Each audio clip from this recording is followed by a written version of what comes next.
Bonjour et bienvenue dans la situation du jour concernant le coronavirus. Étant membre de l'Union africaine signalant des cas de Covid-19 avec 1 275 815 cas et 30 586 cas de décès, 1 15 865 cas de guérison. L'épidémie de Covid-19 continue d'avancer sur le continent africain, mais avec un nombre de morts relativement limité. L'ensemble de l'Afrique a en effet un nombre de décès liés au nouveau coronavirus égal à celui de la France et plus 5 fois inférieur à celui des États-Unis d'Amérique. Cette semaine, l'Afrique a franchi le cap du million de personnes guéries. En Afrique de l'Ouest, la situation reste inquiétante au Sénégal, en particulier ces dernières 24 heures.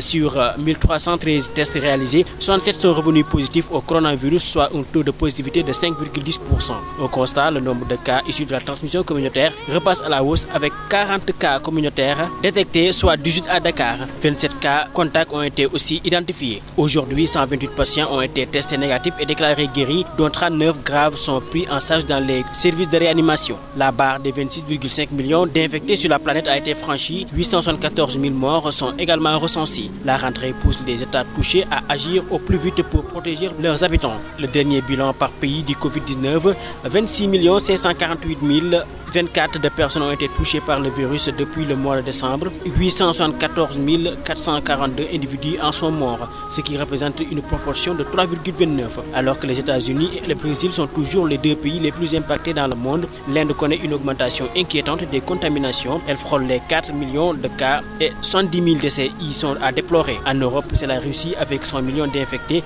qui est la nation avec le plus d'habitants contaminés. Le nombre de décès reste relativement moins élevé que dans d'autres pays. Concernant les recherches de solutions contre le coronavirus, près d'1 mois après une annonce en grande pompe des autorités russes, les chercheurs du pays ont publié une première étude qui montre que leur candidat vaccin contre le coronavirus Sputnik 5 donne des résultats préliminaires encourageants.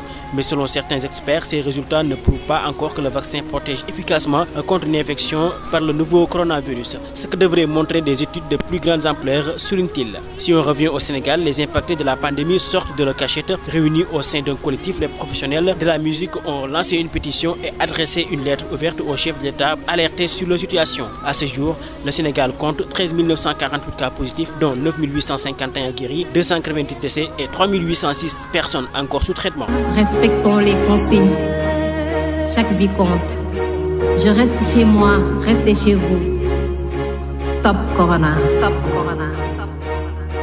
Dr. Sam on the beat.